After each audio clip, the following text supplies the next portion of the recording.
Glórias a Deus. A graça e a paz do Senhor Jesus, irmãos. Amém? Aleluia. Glórias a Deus. Bendito seja Deus, Pai de nosso Senhor Jesus Cristo, que nos dá essa oportunidade de nessa noite estarmos na presença dEle, cultuando, adorando e exaltando o seu santo nome. Gostaria de agradecer aos irmãos, gostaria de transmitir aos irmãos o abraço e a saudação do nosso irmão pastor Marcos, demais irmãos da terceira IPI. Gostaria de agradecer a Deus pela oportunidade de estarmos junto com os irmãos, a direção dessa igreja, o conselho dessa igreja, que nos confia esse momento de podermos falar da palavra de Deus aos irmãos. Confia algo tão precioso para que nós pudéssemos estar transmitindo a palavra de Deus nessa noite. Me sinto honrado de conhecer esta igreja. Já estive aqui, mas não cultuando, né? Já estive aqui em orçamentos, ainda quando era uma congregação, não era igreja ainda, na época da irmã Sueli, faz bastante tempo isso aí. Então nós estivemos aqui fazendo um orçamento numa casinha que tinha no fundo, alguma coisa assim, faz bastante tempo. E estivemos aqui numa reunião também do presbitério, né? Que foi feita aqui neste lugar, mas cultuando é a primeira vez. Para mim é motivo de muita alegria e motivo de muita honra estar junto com os irmãos nessa noite, amém? Eu gostaria de falar um pouquinho a respeito de missão, a respeito daquilo para que Deus nos colocou na terra. Deus não é tolo para fazer um movimento desse tamanho, para criar tantas pessoas, articular tantas coisas para nada. Deus não faria isso. Talvez eu e você sejamos capazes de passar algum tempo fazendo alguma coisa para não ser nada, mas Deus jamais faria isso. Então tem um porquê de nós estarmos na terra, tem um porquê da nossa existência, tem um porquê desta igreja neste lugar, tem um porquê de você nesta igreja que está neste lugar. Eu gostaria de falar um pouquinho a respeito disso nessa noite. Eu tenho uma inclinação evangelística, então sempre que eu estou pregando, sempre que eu estou falando, as mensagens que eu recebo, até porque a minha busca em torno dessas coisas, são inclinadas para a visão de missões, a visão de evangelização, a visão de missões, de um modo geral. O irmão aqui, um pouco antes de passar o microfone para nós, estava falando a respeito da missão da igreja, a missão desta igreja. Então Deus veio confirmar aquilo que eu estava meditando durante todos esses dias, quando o pastor Edivaldo nos ligou e nos pediu para estar junto com os irmãos nesse dia.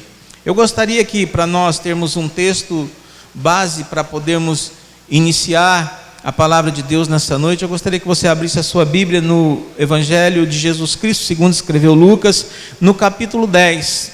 E nós vamos ler um texto muito conhecido, que é o versículo de número 1.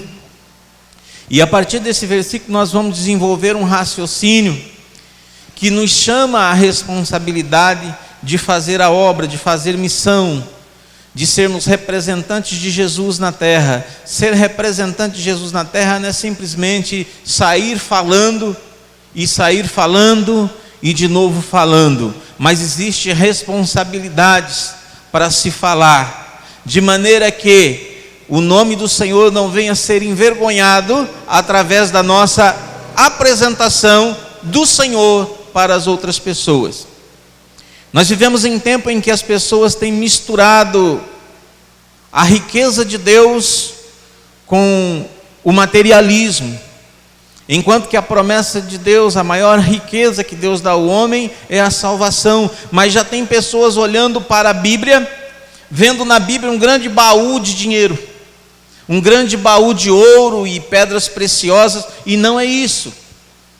Devido a essa mentalidade de pregação a respeito da teoria da prosperidade, dá-se uma impressão que é impossível que alguém que busque a Bíblia tenha dificuldades. É impossível que alguém que leia e vá na igreja tenha dificuldades, principalmente no âmbito financeiro de suas vidas. E isso é uma grande mentira, isso é uma grande enganação. E se alguém ler a Bíblia, se alguém ver a Bíblia vai perceber que a maior riqueza contida na palavra de Deus é a salvação da minha e da sua alma. Tem se pregado muito em relação a muitas coisas, em favor de muitas coisas, muitos desejos do coração dos homens.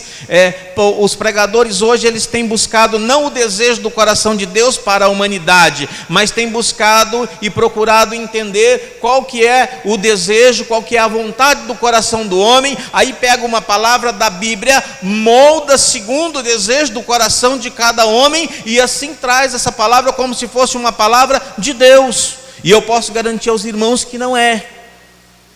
A maior dádiva de Deus para as nossas vidas é a salvação que temos em Cristo Jesus. Pode-se falar qualquer coisa, a Bíblia, ela dá caminho para você iniciar várias linhas de pensamento, mas o pensamento central, a ideia central da palavra de Deus, o porquê, o principal motivo da palavra de Deus ter sido dada ao homem é para a regeneração do homem, é para a reconciliação do homem para com Deus e para a salvação do homem como ato final para a glória de Deus Pai. E a gente vê muitas coisas, e essas são as que menos vemos sendo pregadas nos dias de hoje. No intuito de agradar o homem e não agradar a Deus, tem se pregado aquilo que está no coração do homem. Mas a própria Bíblia diz que, cuidado, porque o coração do homem é enganoso. Enganoso em que sentido? Aquilo que você pensa que tem valor, não tem valor. Deus disse a Samuel, fala assim: olha Samuel, veja bem uma coisa, eu não penso como o homem pensa.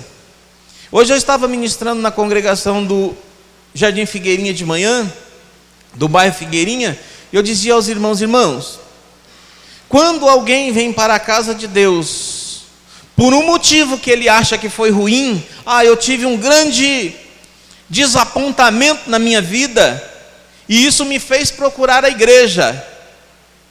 Então aquele desapontamento não foi uma maldição, na verdade foi uma bênção. Deus olhando para aquilo, Deus vê aquilo como uma grande bênção para a sua vida. Se algo que aconteceu na sua vida te fez vir, estar na presença, se interessar por Deus, então isso não é maldição, isso é bênção. Por isso nós não devemos ficar reclamando, nós devemos crer que tudo concorre para o bem daqueles que amam a Deus. Isso tem que estar cravado no nosso coração, irmãos, assim como uma pedra preciosa é gravada por um ourives num anel. Ele tem todo um capricho, todo um zelo, para que aquilo não se desprenda. Esta palavra, esse sentimento, essa ideia de que tudo concorre para o nosso bem, não importa o que seja, concorre para o nosso bem. O rei Ezequias estava passando por uma enfermidade de morte. A Bíblia diz que Isaías foi visitá-lo, e logo que Isaías saiu, o rei foi visitado poderosamente por Deus. Agora veja bem, foi ruim ou foi boa a doença do rei? É claro que foi boa, porque de alguma forma trouxe Deus para ele. Então tudo que acontece na nossa vida que nos encaminha para Deus, nós não podemos tratar como maldição, e sim como bênção, seja o que for. Nós precisamos confiar de que Deus não vê as coisas, a visão de Deus não é como a nossa visão. Nossa visão de bem bom é diferente da visão de bem bom de Deus. Nós temos que ter isso no nosso coração. Diz aí o texto que nós abrimos para ler.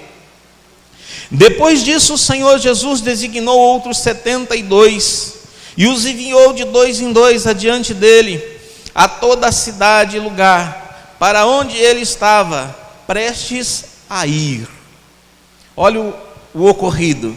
Jesus separou alguns obreiros, alguns irmãos, alguns seguidores, e disse a eles: vocês vão na frente, a todo lugar aonde eu vou estar, vocês chegam lá e preparem o lugar. Um tipo de João Batista, uma espécie de João Batista, preparador de caminho. Então eles entravam nas aldeias e saíam dizendo e propagando na aldeia, porque se fosse hoje ele diria assim: você vai a uma rádio, a uma televisão local e diz lá, mas lá não era assim, era boca a boca a propaganda que se fazia. Então eles entravam na aldeia e diziam assim: olha, vai estar a promessa, o Messias, o prometido do povo de Israel, vai estar com vocês, vai estar aqui no meio do povoado tal dia.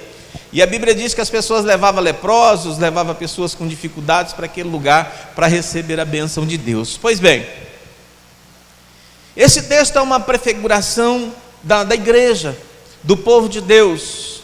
Qual que é a promessa de Deus para a humanidade? Que Ele voltará. E qual que é a missão da igreja? Dizer às pessoas que Ele voltará. Mas aí tem lugar para dizer isso? Não, porque a promessa de que Ele virá é que todo olho verá, todos saberão da sua vinda. Então, onde tiver pessoas, a igreja tem essa missão de ir lá e dizer: olha, o Senhor vai vir, o Senhor vai voltar. Quer te derem ouvido, querem não te deram ouvido. Não importa se vão te ouvir, é claro que você tem que se esforçar, você tem que estudar, você tem que compreender. O apóstolo Paulo, em uma das suas cartas, ele fala assim: irmãos, eu peço a Deus que vocês estejam preparados para dizer àqueles que lhe perguntam a respeito da vossa esperança. Ou seja, é uma necessidade do crente entender as coisas para poder dizer da volta de Cristo. Nós estávamos numa vigília sexta-feira no Santa Antonieta, e o irmão Fio, que é missionário aqui em Pompeia, ele deu o seguinte testemunho. Ele falou assim: olha, um conhecido meu encontrou comigo, e chegando assim de um trabalho da comunidade dele, ele disse assim: olha, nós estamos felizes porque nós atendemos o ID do Senhor. Aí o Fio falou assim, aí eu perguntei para ele: o que vocês fizeram hoje? Ele falou: olha, nós fomos na feira e nós distribuímos várias rosas. Ou seja, é uma coisa sem sentido, porque o ID não muda. Nós precisamos prestar atenção no que é para se fazer no ir. Ide a todo lugar e fazei discípulo. O segredo não é no ir, a vitória não está no ir, porque ir qualquer um vai.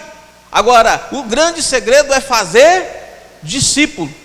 E em outra passagem a Bíblia diz o seguinte: que você deve dar fruto e o seu fruto deve permanecer, porque você dando fruto, o seu fruto permanecendo, aquilo que você pediu ao Pai em nome de Jesus, isso lhe será concedido. Olha que coisa, uma coisa vai ligando a outra, e a coisa vai nos chamando a uma responsabilidade muito maior do que apenas falar o Evangelho.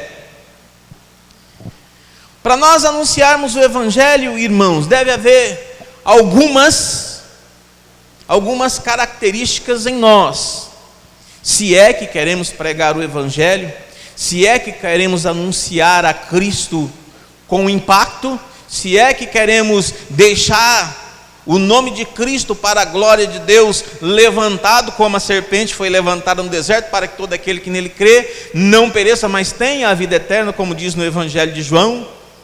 Se é que nós fizemos isso, nós precisamos nos ater a algumas questões que é de cunho pessoal. Primeira coisa, nós temos que, para anunciar o Evangelho de Deus, deve haver em nós responsabilidade. Carta de Paulo aos Efésios, capítulo 3, versículo 2, se você quiser acompanhar, eu vou ler alguns textos bíblicos aqui para a gente ter um embasamento para o que nós vamos falar. Efésios, capítulo 3, versículo 2, o apóstolo Paulo diz o seguinte: irmãos, certamente vocês ouviram falar da responsabilidade imposta a mim, no anunciar o Evangelho a vocês. Em que devemos ter responsabilidades? No ID, no fazer a missão de pregar e avisar as pessoas que Jesus voltará.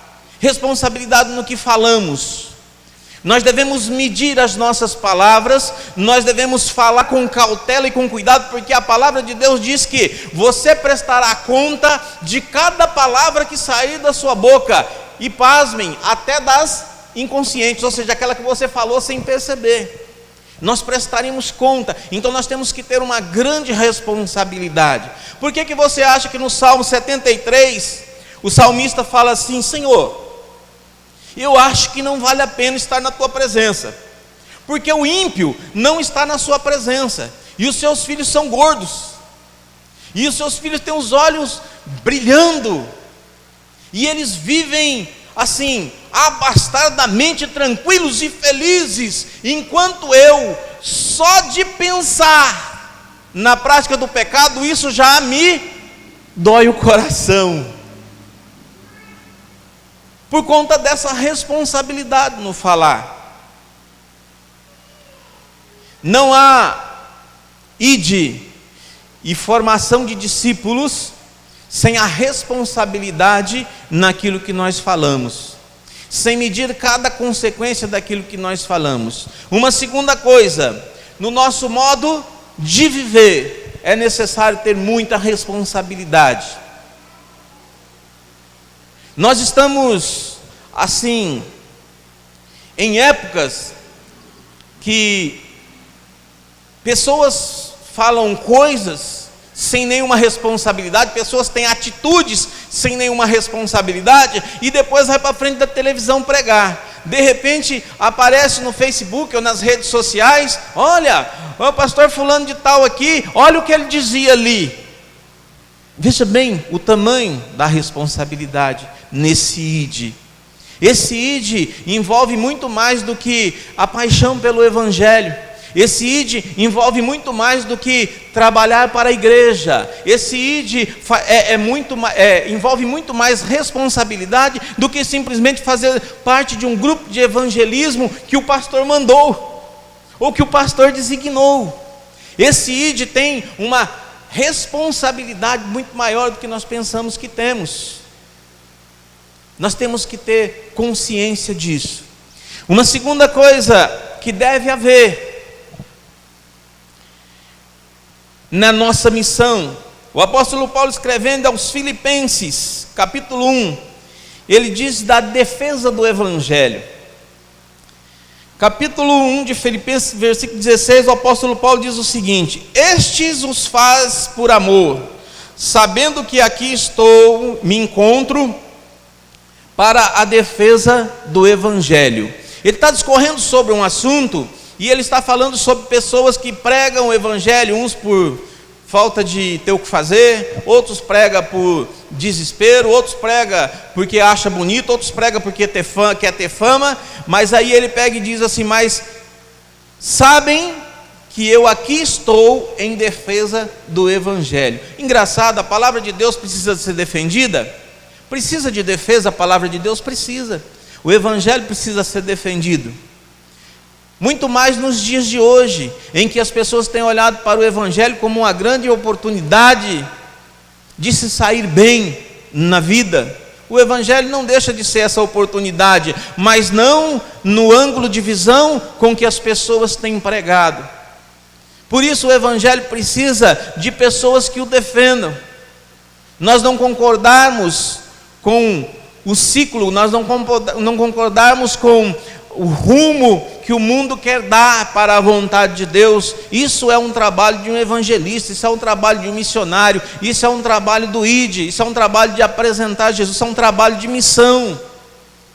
Porque nós achamos, nós inculcamos na nossa mente que missão é o seguinte: você vem para uma igreja, aí você fica um tempo nessa igreja, aí você evangeliza o seu vizinho, você evangeliza um amigo, aí você evangeliza outra pessoa, um amigo de trabalho, companheiro de trabalho, traz essas pessoas para a igreja. De repente o líder da igreja olha para você com aquelas 4, 5 pessoas que você trouxe para a igreja, de repente fala assim: você é um missionário. Então o que vai acontecer com o missionário? No coração daquela pessoa que já é designado como missionário, já é designado no seu coração que você vai pegar uma mala, mais dia, menos dia, né? Vai no aeroporto, vai tirar lá o seu passaporte, vai pegar um avião e vai para a África, vai não sei para onde, vai. Não. A missão ela é agora, ela é aqui, ela é onde quer que você esteja. Qualquer lugar, nós temos que estar em defesa do Evangelho. Às vezes você está assistindo uma televisão e alguém fala uma patifaria, fala uma inverdade em relação ao Evangelho dentro da sua casa. E está a sua esposa, está a sua filha, seus filhos junto com você, ou alguém da sua família, e lhe faz alguma pergunta em relação àquilo, e você ali já está em missão, você ali já está defendendo, em defesa do Evangelho. Parece até que meio contraditório, que algo tão poderoso quanto a palavra de Deus precisa de alguém que o defenda. É necessário. Como nós podemos defender o Evangelho? Devemos defender o Evangelho primeiro com o nosso discurso. O nosso discurso deve ser sempre em favor do Evangelho de nosso Senhor Jesus Cristo. Se cremos nisso, se vivemos isso, deve ser dessa forma. De que forma também devemos defender o Evangelho? Com o nosso testemunho. O nosso testemunho é a defesa mais rica que se tem do Evangelho. Alguém olhar para o seu testemunho, olhar para a vida que você vive e dizer assim: puxa vida, realmente há algo diferente nele. Porque quando você diz que você é alguém que serve a Deus, que está na presença de Deus, as pessoas ficam olhando para você, parece que torcendo para que você dê um tropeção. Sabe para quê? Para justificar o próprio coração que não tem vontade de servir a Deus, não tem desejo nenhum de buscar. Então as pessoas ficam alegres. Por que ficam alegres quando um crente cai, quando um homem de Deus, quando a mulher de Deus cai? Eles ficam contentes porque ele fala: está vendo? Eu sempre achei que não dava, por isso que eu nunca fiz. Ou seja, é um contentamento interno, tipo assim, por isso que eu nem perco meu tempo, porque eu sei que não dá para fazer isso aí. Mas quando você mantém o seu testemunho, você defende o Evangelho do Senhor Jesus Cristo. É uma coisa impressionante, o quanto olham para nós, o quanto ficam olhando, o quanto ficam esperando de nós algo, e nós temos essa responsabilidade. Uma terceira coisa que devemos ter para representar o Evangelho de Jesus Cristo, o apóstolo Paulo, escrevendo a Timóteo, ele pede a Timóteo sobriedade. Ele diz assim: você, porém, seja sóbrio em tudo, suporte o sofrimento, faça a obra de um evangelista e cumpra plenamente o seu ministério. O apóstolo Paulo, em outro versículo, em outra passagem, ele diz aos irmãos assim: nós não devemos viver como quem dando soco no ar, ou seja, sem um objetivo, sem uma linha de raciocínio, sem um pensamento direto. Nós vemos muitas pessoas hoje, infelizmente, achando que pregar evangelho, anunciar a palavra de Deus é simplesmente falar línguas estranhas. A Bíblia não condena, a Bíblia não fala a respeito de que não devemos fazer isso, mas o evangelho não é só isso. O apóstolo Paulo, falando a esse respeito, ele diz assim: olha, eu também falo em línguas até mais do que outras pessoas, mas eu prefiro falar algo que alguém entenda do que falar algo que ninguém entenda, para que ninguém saia edificado. Seria um egoísmo da minha parte fazer isso. O apóstolo Paulo ensinando a respeito disso. As pessoas acham que hoje a gente vê muitas pessoas pregando o evangelho como se o evangelho fosse ter um surto de apagão, e isso é uma coisa espiritual. Não é. A Bíblia diz que nós devemos ser sóbrios. O apóstolo Paulo fala assim: Timóteo, seja sóbrio naquilo que você faz. Faça o seu trabalho com sobriedade, saiba para que você foi chamado, entenda qual que é a vontade de Deus para a sua vida, qual que é o projeto de Deus para a vida da humanidade. Irmãos, quando nós vamos entrar num caminhão, ou num carro, ou num veículo, para nós dirigirmos ele, o que nós aprendemos? O que nós temos que aprender? Como que funciona a mecânica dele? Nós vamos investir um tempo em saber aonde que é a primeira, aonde que é a segunda, aonde que é a terceira. Nós vamos querer saber onde é o acelerador, se é um carro automático, né? A gente vai querer saber uma série de coisas para depois entrar nele. Se nós formos chamados para evangelizar o mundo, ir e fazer discípulos sobre todo o planeta, nos 4 cantos, em todos os lugares, nós devemos saber para quem nós vamos falar, como nós vamos falar, qual que é a situação da humanidade, para que nós possamos evangelizá-la. Existe muito tiro perdido no sentido evangelístico por conta disso. Chega-se falando, a pessoa acha que o simples fato de falar de Deus é o suficiente para uma evangelização. Não, o apóstolo Paulo fala que nós devemos ser sóbrios. Nós devemos ver qual que é a captação, nós devemos saber qual que é o nível do auditório, nós devemos saber qual que é o entendimento. Quando o apóstolo Paulo fala assim: eu me fiz de tudo para com todos, para ver se de alguma forma ganha algum, ele está falando disso, ele está falando de sobriedade, ele está falando de coisa natural, ele está falando de coisa humana, ele está falando de entendimento, ele está falando de perspectiva, está falando que você deve avaliar o terreno em que você vai plantar semente de qualquer forma. Não é só ficar falando de qualquer jeito, porque de repente você diz na hora errada, para a pessoa errada, a palavra errada, e aquela pessoa nunca mais quer ouvir alguém falar de Deus. não é emoção.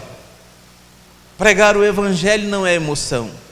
Pregar o evangelho não é fechar os olhos e rodopiar. Pregar o evangelho não é saltar. Pregar o evangelho não é virar piruleta. Não, pregar o evangelho é um trabalho sóbrio. É um trabalho de pensar, é um trabalho de olhar qual é a necessidade. Como que foi? O maior exemplo da pregação do evangelho foi o próprio Jesus.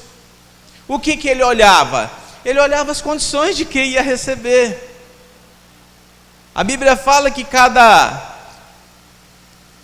um deve ser medido conforme a medida, a sua régua. A régua deve ser usada para cada caso. Puxa vida, vamos medir água então com uma vara de papel, com uma medida, com 1 metro de papel? É claro que nós vamos perder o metro e a água não vai ser medida. Então cada situação cobra de nós um tipo de sobriedade, uma investigação, um olhar atento. Então nós devemos ser sóbrios em conhecimento da palavra. Devemos conhecer a palavra de Deus, para que nós não venhamos errar contra Deus e perder o nosso trabalho, e por fim, até nós ficamos desanimados. Quando se fala qualquer coisa de alguma forma, não se tem resultado algum, e você faz isso 1 vez, 2 vezes, 3 vezes, 4 vezes, depois você mesmo se desanima e fala: não dá nada. É claro que não dá. A Bíblia fala que Davi foi um homem considerado segundo o coração de Deus. Veja que coisa interessante. No texto de Atos dos Apóstolos, capítulo 3, versículo 22, diz o seguinte: depois de rejeitar Saul, levantou-lhes Davi como rei, sobre quem ele deu testemunho: encontrei Davi, filho de Jessé, homem segundo o meu coração, e ele fará tudo o que for da minha vontade. Olha que coisa interessante. Poucas vezes a gente encontra Deus falando de alguém dessa forma: encontrei fulano de tal, homem segundo o meu coração. Aí essa palavra me chamou a atenção. Eu disse: puxa vida, o porquê que Davi era segundo o coração de Deus? Por que Deus tinha esse conceito em relação a Davi? E aí a gente vai discorrer sobre os costumes e os hábitos de Davi. Nós começamos a olhar na palavra de Deus o que Davi pensava, como que Davi se pronunciava em relação a Deus, em relação à obra de Deus. O comportamento de Davi. Olha só o que Davi diz no Salmo de número 1. Davi era um cara que tinha prazer nas coisas de Deus. Meditar na palavra de Deus para Davi não era um fardo, era uma alegria. Olha o que ele diz no Salmo 1. Antes tem o seu prazer na lei do Senhor, ele dizendo: bem-aventurado é o varão que não segue o conselho do ímpio, nem senta a roda dos escarnecedores, mas antes tem o seu prazer na lei do Senhor, e nela medita de dia e de noite. Olha um dos fatores pelo qual Deus olhou para Davi e falou assim: Davi é um homem segundo o meu coração. Ele tinha prazer na palavra de Deus. Ler a Bíblia para Davi, entender a vontade de Deus para a vida de Davi, não era um peso, era um prazer, era um hobby. Sabe igual essas pessoas que gostam de jogar bola? Para Davi, ler a palavra de Deus, buscar a palavra de Deus, era um tipo de um hobby. Aí Deus olhou para Davi e viu em Davi um homem falho, claro, como vem em mim e você. Só que o coração de Davi agradava a Deus, porque ele tinha prazer nas coisas de Deus. Veja um outro prazer de Davi, Salmo 122. Eu alegrei-me quando me disseram: vamos à casa do Senhor. Ele tinha alegria. Ele não vinha para a igreja para o sacerdote falar assim: puxa, fulano não falta, com sol ou com chuva. Não era esse o objetivo, nada disso, não era essa a ideia de Davi. Davi tinha uma alegria quando alguém dizia assim, lá longe alguém dizia assim: olha, vamos à casa de Deus hoje vai ter um culto, hoje vai ter um louvor, hoje vai ter um trabalho na casa de Deus. A Bíblia fala que Davi alegrava o coração. Sabe aquele dia bom seu? Sabe aquele dia bom? Porque tem dia que a gente está bom para Deus, não tem? Tem dia que a gente vai trocar de roupa com uma alegria, e você pega e veste a roupa com alegria, e está tudo muito gostoso. Eu estou indo para a casa de Deus, muito bom, muito bem. Sabe, Davi era assim constantemente. Todos os dias da vida do cara era assim. O cara tinha um prazer nisso. E ele foi considerado segundo o coração de Deus. Pecou contra Deus? Pecou. Deus o perdoou? O perdoou. Mas porque tinha esse prazer em Deus. Olha um outro prazer de Davi, que interessante. Salmo 133. Como é bom e agradável quando os irmãos convivem em união. É como óleo precioso derramado sobre a cabeça, que desce a barba e a barba de Arão até a gola das suas vestes. Olha que alegria que ele tinha. Olha como ele via. Essa era a expectativa dele da casa de Deus. Quando alguém falava, vamos para a casa de Deus, ele se alegrava. Por que ele se alegrava? Porque ia encontrar com os irmãos e aleluia? Não. Porque ele sabia que quando tinha a comunhão dos irmãos, acontecia algo extraordinário. E aí ele relata nesse salmo, olha, é como o óleo precioso quando os irmãos se ajuntam, que desceram sobre a cabeça de Arão. O que esse óleo deu a Arão? A unção de sacerdote. Ele foi ungido a sacerdote, esse óleo inundou a vida dele. Então, ou seja, quando nós estamos unidos, nós temos essa unção, essa graça do sacerdócio divino sobre as nossas vidas. Davi tinha essa visão, essa alegria de estar, esse prazer de estar. E ele diz que é como o orvalho de Hermon. O orvalho de Hermon, irmãos, é algo que acontecia anualmente, um lugar seco que não dava nada, de repente existia lá um período do ano que descia um orvalho sobre aquele lugar que era só pedra, de repente olhava para lá, tinha flores, ou seja, isso é promissor. Estar dentro da igreja, estar entre os irmãos é promissor. Hebreus capítulo 10 diz assim, olha, o escritor de Hebreus fala assim, e não façais como muitos, deixando de congregar, chamando a atenção a respeito da congregação da igreja, o como Deus trabalha em relação à igreja. Um outro prazer de Davi aparece no Salmo 119, versículo 164, diz assim: 7 vezes no dia eu te louvo pelo juízo da tua justiça. Olha, irmãos, nem ministro de louvor está louvando tanto, não é verdade? 7 vezes por dia eu te louvo. Mas não é cantar um louvor. Davi aqui não está falando de você pegar um violão e cantar um louvor, não. É louvar com a alma, louvar com a vida. É você durante o dia, ele diz assim, olha, no mínimo aí 7 vezes por dia eu me lembro dos feitos do Senhor e eu falo glória a Deus. Ou seja, Davi, eu acho que ele entrava no palácio, olhava para toda aquela riqueza, para tudo aquilo, e falava assim, Senhor, glórias a Ti. Eu sou um simples pastor de ovelha. Eu sou um camarada que vivia no meio dos pastos, dormindo no meio dos matos, enfrentando lobos e leões, e o Senhor me colocou aqui, eu te louvo por isso. E de repente vinha alguma causa para Davi julgar do povo de Israel. Davi não via aquilo como uma dor de cabeça e dizia assim, puxa vida, já vem encher o saco. Não, sabe o que ele dizia? Glórias a Ti, Senhor, eu te louvo. Ou seja, 7 vezes por dia eu te louvo. Ô Senhor, eu te dou graças porque é um problema que eu tenho que resolver, mas o Senhor colocou nas minhas mãos essa responsabilidade de resolver esse problema para o Senhor aqui na terra, até que Jesus venha para resolver de forma definitiva essas coisas. Olha que honra! Mas às vezes nós nos dizemos fazedores da obra de Deus, e tudo que chega na nossa mão parece que é trabalhar de novo, falar com esse cara de novo, ajudar aquele de novo, fazer isso. Entendeu, irmãos? A ideia, por que o cara era segundo o coração de Deus? Os irmãos estão entendendo? Os irmãos estão compreendendo a profundidade do pensamento de Davi? Diferente do que nós vemos.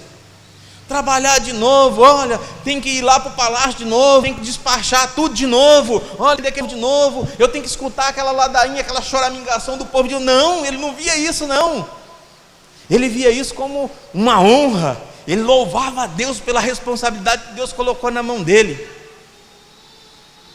Ir para a igreja de novo, ensaiar o louvor de novo, estudar de novo, montar a escola bíblica de novo. A gente tem essas inclinações, irmãos. Essa ótica é errada, é imperfeita aos olhos de Deus. Isso são coisas mal vistas vindas do nosso coração. Nós precisamos trabalhar o nosso coração para que nós tenhamos prazer nessas coisas, para que sejamos encontrados homens e mulheres segundo o coração de Deus e façamos a vontade de Deus, que é o que o texto diz a respeito de Davi.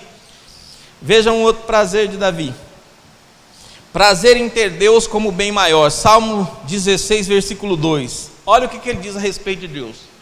Veja bem. Olha o que ele diz a respeito de Deus. Ao Senhor eu declaro: Tu és o meu Senhor. Eu não tenho bem nenhum. Puxa, irmãos, Jesus perguntando para os seus discípulos, mais especificamente para um jovem: conheces os mandamentos? Sim, amarás o Senhor teu Deus sobre todas as coisas, e parará, e parará.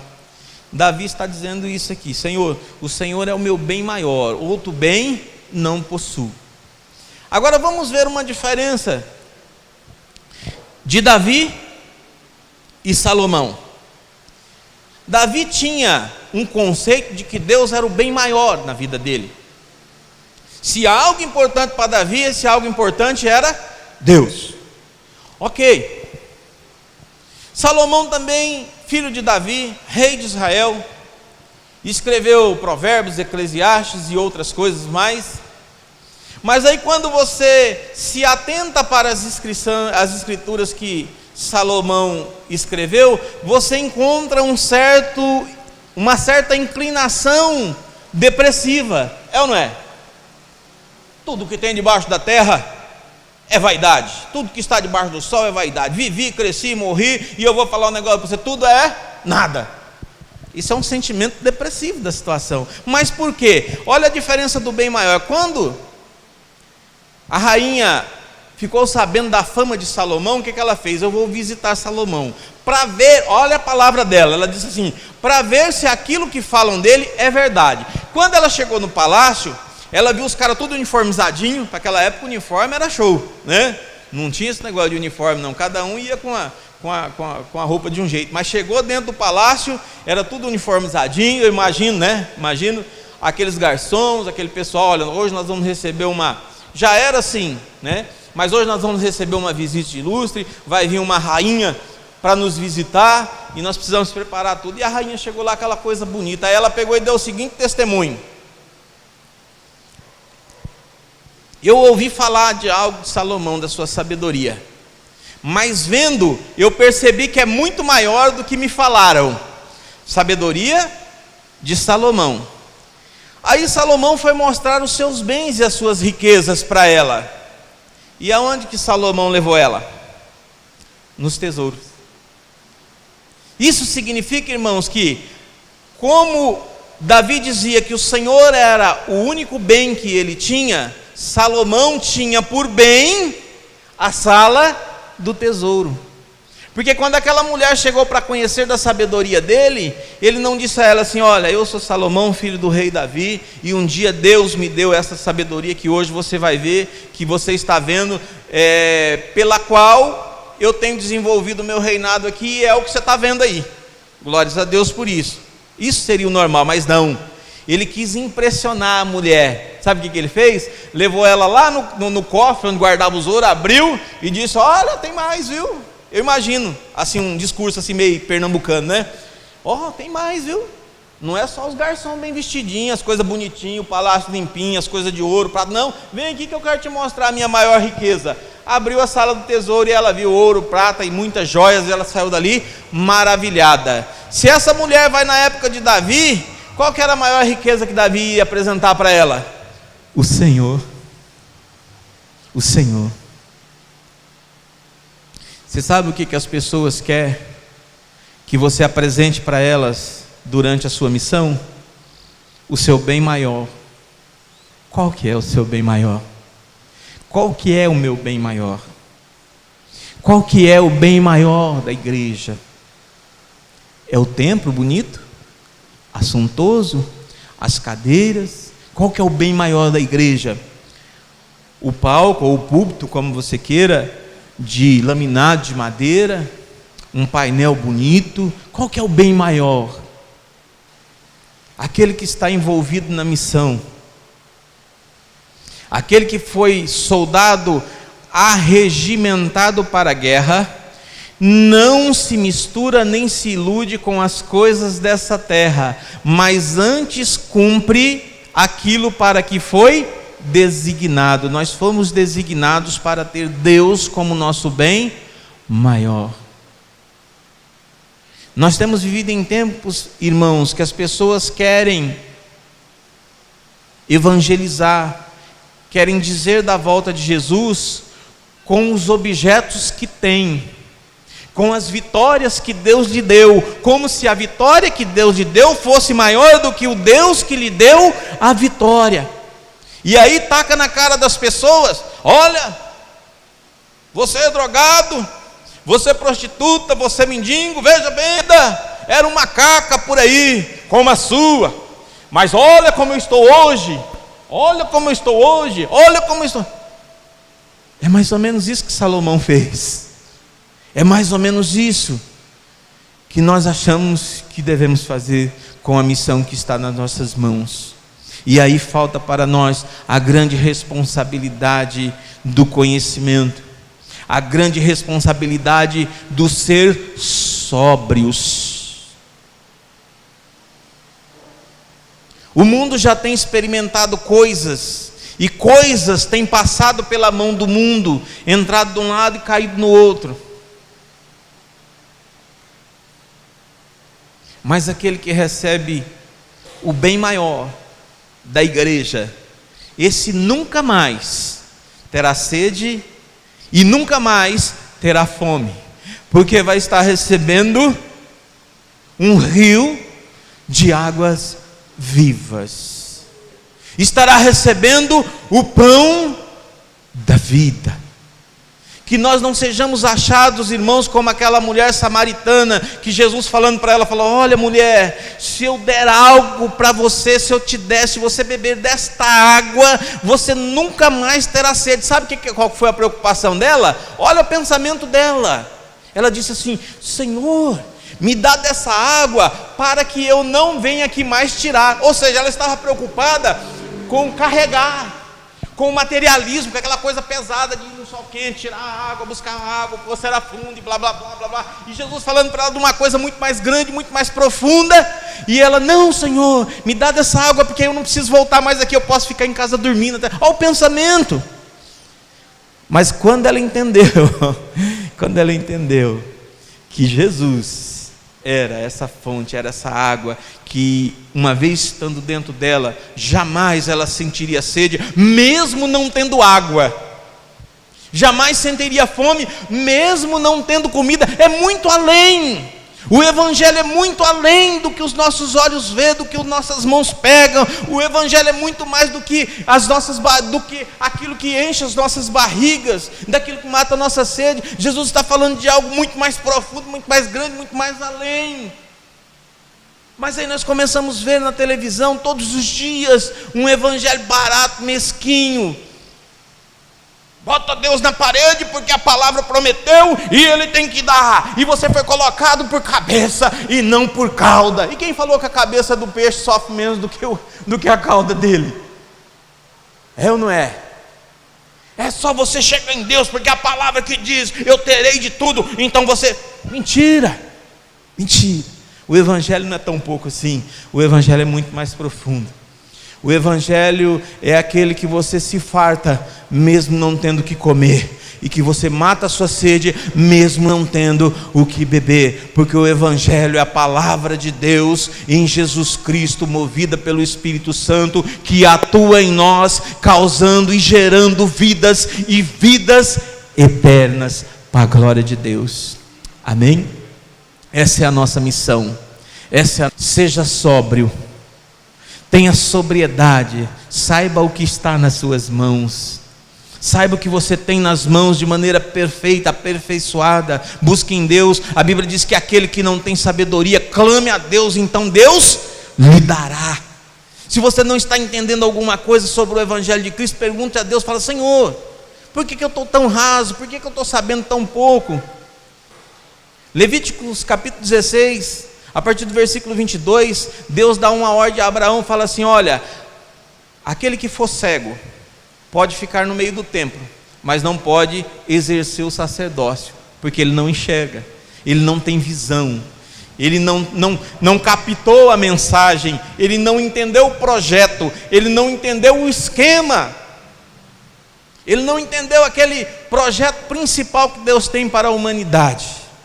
Deus criou o homem lá no princípio, criou todas as coisas. A Bíblia fala que Deus deu sobre o domínio do homem, fala aí: o homem domina sobre todas as coisas. Depois do pecado é o homem correndo de cobra, cobra correndo atrás de homem, onça correndo. Não era para ser assim, irmãos. É o camarada sofrendo com tempestade.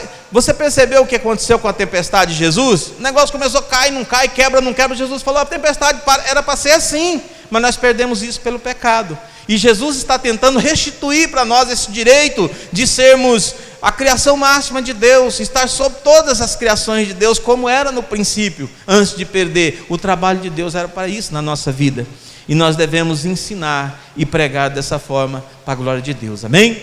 Quero agradecer os irmãos pela oportunidade, quero devolver a palavra ao irmão presbítero João, que vai dar sequência ao culto em nome de Jesus, amém, irmãos? Eu agradeço a oportunidade.